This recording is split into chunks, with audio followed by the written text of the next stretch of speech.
भविष्य का दूसरा नाम है संघर्ष। हृदय में आज इच्छा होती है और यदि पूर्ण नहीं हो पाती तो हृदय भविष्य की योजना बनाता है। भविष्य में इच्छा पूर्ण होगी ऐसी कल्पना करता रहता है, किंतु जीवन ना तो भविष्य में है ना अतीत में। जीवन तो इस क्षण का नाम, अर्थात इस क्षण का अनुभव ही जीवन का अनुभव। पर हम ये जानते हुए भी इतना सा सत्य समझ नहीं पाते। या तो हम बीते हुए समय के स्मरणों को घेर कर बैठे रहते हैं, या फिर आने वाले समय के लिए हम योजनाएं बनाते रहते हैं और जीवन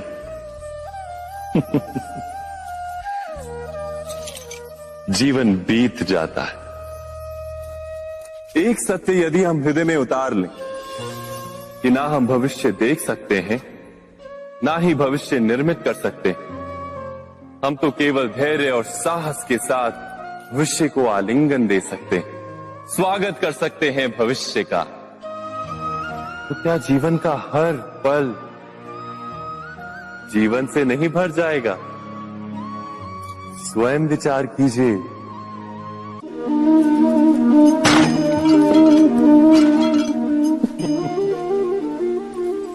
कभी कभी कोई घटना मनुष्य के जीवन की सारी योजनाओं को तोड़ देती और मनुष्य उस आघात को अपने जीवन का केंद्र मान लेता।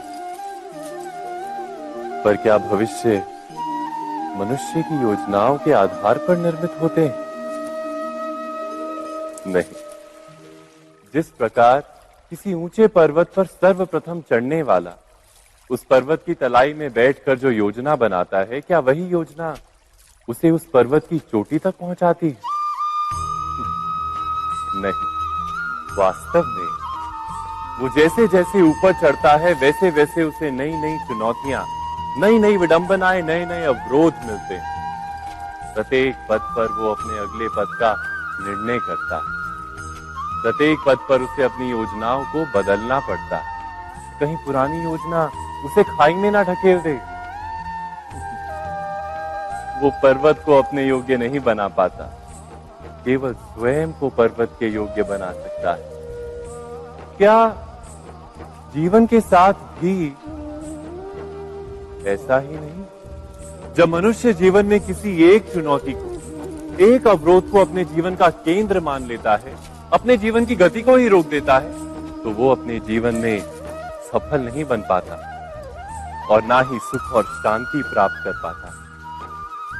अर्थात जीवन को अपने योग्य बनाने के बदले स्वयं अपने को जीवन के योग्य बनाना ही सफलता और सुख का एकमात्र मार्ग नहीं। स्वयं विचार कीजिए।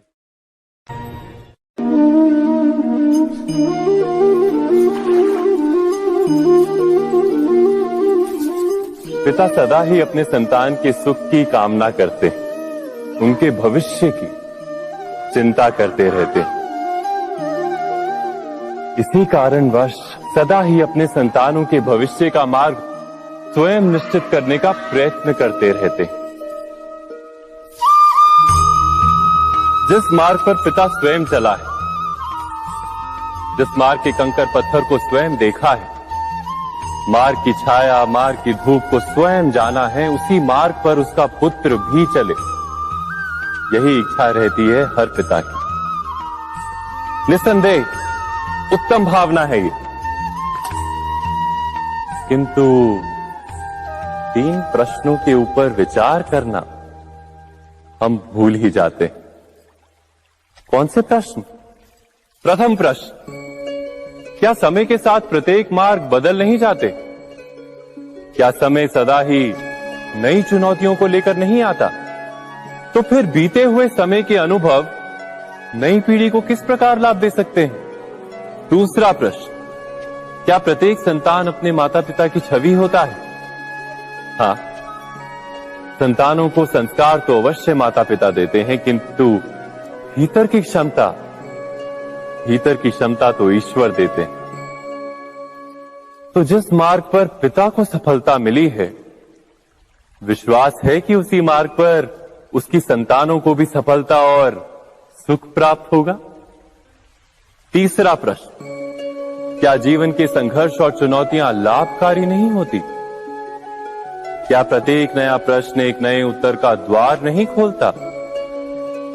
तो फिर संतानों को नए नए प्रश्नों, संघर्षों और चुनौतियों से दूर रखना, ये उनके लिए लाभ करना कहलाएगा या हानि पहुंचाना?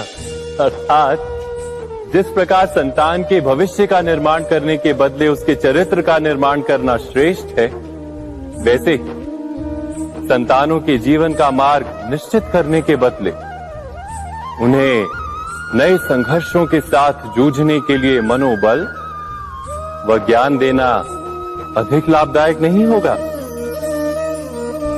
स्वयं विचार कीजिए।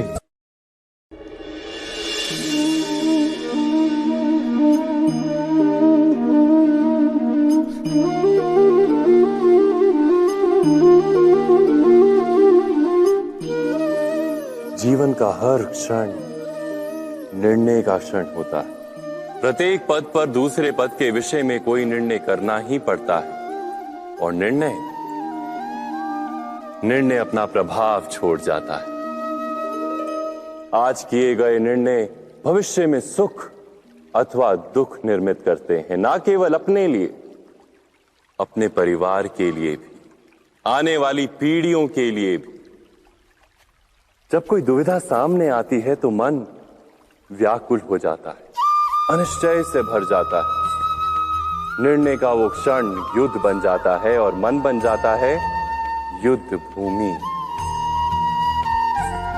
अधिकतर निर्णय हम दुविधा का उपाय करने के लिए नहीं, केवल मन को शांत करने के लिए लेते हैं। पर क्या कोई दौड़ते हुए भोजन कर सकता है? नहीं। तो क्या युद्ध से जूझता हुआ मन कोई योग्य निर्णय ले पाएगा? वास्तव में शांत मन से जब कोई निर्णय करता है तो अपने लिए सुखद भविष्य बनाता है, किंतु अपने मन को शांत करने के लिए जब कोई निर्णय करता है तो वो व्यक्ति भविष्य में अपने लिए कांटों भरा वृक्ष लगाता है। स्वयं विचार कीजिएगा।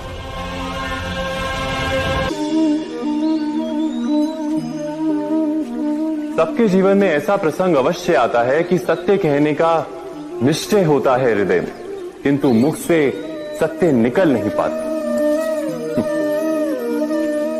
कोई भय मन को घेर लेता है। किसी घटना अथवा प्रसंग के बारे में बात करना या फिर स्वयं से कोई भूल हो जाए उसके बारे में कुछ बोलना, क्या ये सत्य है? नहीं, ये तो केवल तथ्य है। अर्थात जैसा हुआ था वैसा केवल बोल देना सामान्य सी बात है। किंतु कभी कभी उस तथ्य को बोलते हुए भी भय लगता है। कदाचित किसी दूसरे की भावनाओं का विचार आता है मन, दूसरे को दुख होगा ये भय भी शब्दों को रोकता है। तो ये सत्य क्या है? क्या हमने कभी विचार किया है? जब भय रहते हुए भी कोई तथ्य बोलता है तो वो सत्य कहलाता है। वास्तव में सत्य कुछ और नहीं, केवल निर्भयता का दूसरा नाम है। और निर्भय होने का कोई समय नहीं होता, क्योंकि निर्भयता आत्मा का स्वभाव है। अर्थात क्या प्रत्येक क्षण सत्य बोलने का क्षण नहीं होता?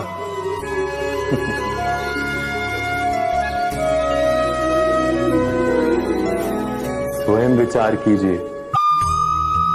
जीवन में आने वाले संघर्षों के लिए जब मनुष्य स्वयं को योग्य नहीं मानता,